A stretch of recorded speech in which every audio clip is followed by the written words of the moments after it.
Olá, meninos e meninas. No vídeo anterior, a gente falou sobre os monotremados, aqueles mamíferos que colocam ovos. Hoje vamos conhecer o segundo grande ramo dos mamíferos vivos, que são os marsupiais. E você provavelmente já sabe o que é. E os marsupiais pertencem ao grupo Metatheria, que é o grupo irmão dos mamíferos placentários, chamados Eutheria.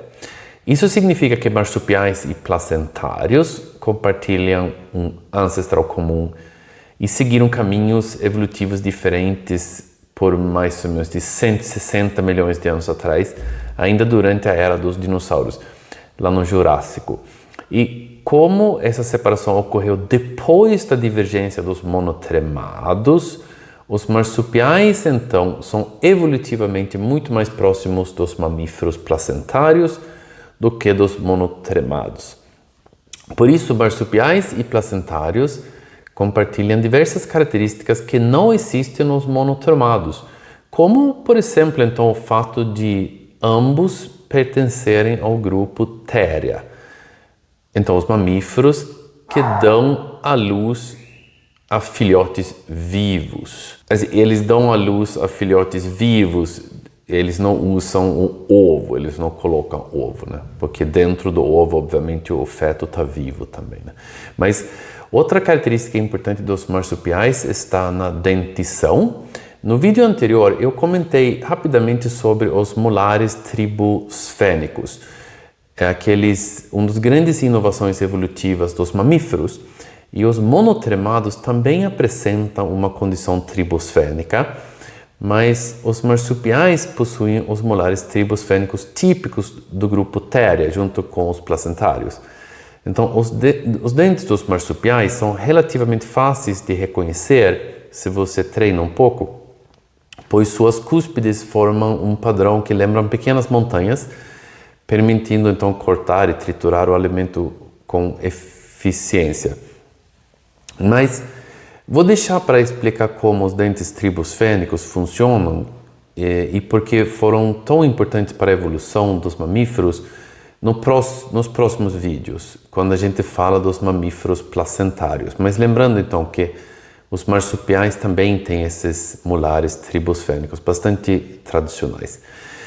A principal diferença entre esses dois grupos está na forma como os filhotes se desenvolvem, porque os mamíferos placentários permanecem no útero durante boa parte da gestação, recebendo nutrientes através de uma placenta bastante desenvolvida, enquanto que os marsupiais apresentam uma gestão bem mais curta e seus filhotes nascem muito imaturos, muitas vezes pesando alguma grama só. E logo após o nascimento, esses filhotes realizam uma corrida, basicamente uma corrida pela sobrevivência dele.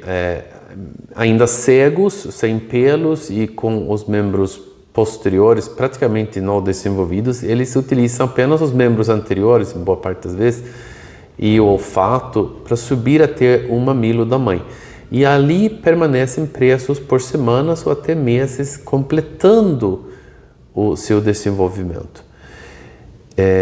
E é justamente dessa característica que vem o nome marsupial. Em muitas espécies existe uma bolsa de pele chamada marsúpio, onde os fetos então ficam protegidos durante esse período. E marsupial vem do latim marsupium, que significa bolsa ou sacola. Existe um detalhe importante aí, nem todo marsupial possui bolsa. Tem tipo pregas de pele, rugas, mas não possuem aquele marsúpio verdadeiro. Durante muito tempo acreditou-se que os marsupiais eram um grupo tipicamente australiano. Hoje sabemos que isso não é verdade. Provavelmente os primeiros metatérios surgiram na Laurásia, no hemisfério norte, aquele continente do norte. A partir dali foram para a América do Norte e posteriormente conseguiram chegar à América do Sul, provavelmente pulando de ilha em ilha. Naquela época, chegando na América do Sul, a Antártida e a Austrália ainda permaneciam conectadas, permitindo então que alguns marsupiais atravessassem a Antártida e chegassem à Austrália, antes da separação definitiva dos continentes, pela Gondwana, então. Vale lembrar que a Antártida daquela época era muito diferente da atual. Ela tinha um clima muito mais ameno, coberta por extensas florestas temperadas e não estava completamente congelada. Quando a Austrália ficou isolada, os marsupiais passaram milhões de anos evoluindo praticamente sem a competição dos mamíferos placentários. No final, os placentários, alguns chegam lá, mas é bem mais depois. E vários deles chegam com os seres humanos. Como resultado, deram origem a uma enorme diversidade de formas, ocupando nichos ecológicos semelhantes aos dos placentários em outros continentes. Foi assim que surgiram cangurus, koalas, wombates, diabos da Tasmânia e outras espécies. E cada um, claro, vai se adaptando ao seu nicho ecológico. Enquanto isso, na América do Sul, os marsupiais continuaram evoluindo principalmente como pequenos onívoros, insetívoros também. E hoje o Brasil tem algumas dezenas de espécies de gambás e cuicas, embora muitas pessoas nem sabiam que convivem diretamente com marsupiais, mas é bastante comum que as pessoas se assustam com gambás ou sarués, porque acham que são ratos grandes, mas isso não é verdade. E além de muito fofos, esses animais são muito importantes para a ecologia local. E um dos aspectos mais fascinantes da evolução dos marsupiais é a convergência evolutiva. De novo, então mesmo isolados por milhões de anos, eles desenvolveram formas corporais extremamente semelhantes às dos mamíferos placentários. Então, tinha, por exemplo, um lobo, um tipo de lobo marsupial, muito parecido então com o lobo verdadeiro, topeira marsupial, semelhante então às topeiras placentários, também planadores, tipo de ratos marsupiais e predadores que lembram gatos. Então, essas semelhanças não ocorrem porque eram próximos, assim, exatamente evolutivamente, mas porque, então, os ambientes muito parecidos, eles tinham que enfrentar os mesmos desafios evolutivos e acabavam ficando morfologicamente parecidos. Apesar do enorme sucesso evolutivo, vários marsupiais gigantes sumiram durante o Pleistoceno. Tinha um tipo de megafauna marsupial. O mais famoso é Diprotodon, que é o maior marsupial que já existiu. Tinha cangurus gigantes, tinha um tipo de leão marsupial.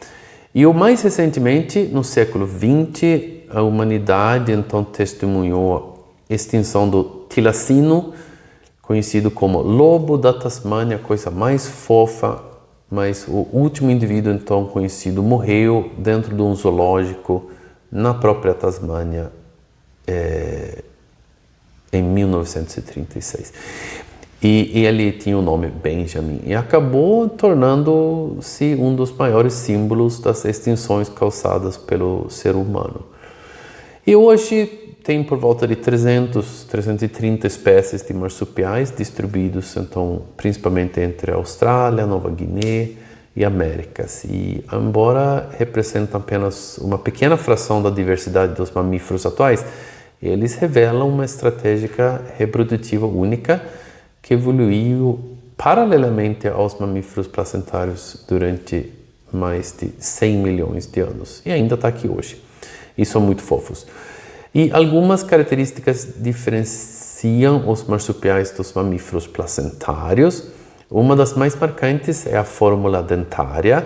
Os marsupiais geralmente possuem 3 premolares e 4 molares em cada lado da mandíbula e da maxila, enquanto os placentários normalmente apresentam 4 premolares e 3 molares.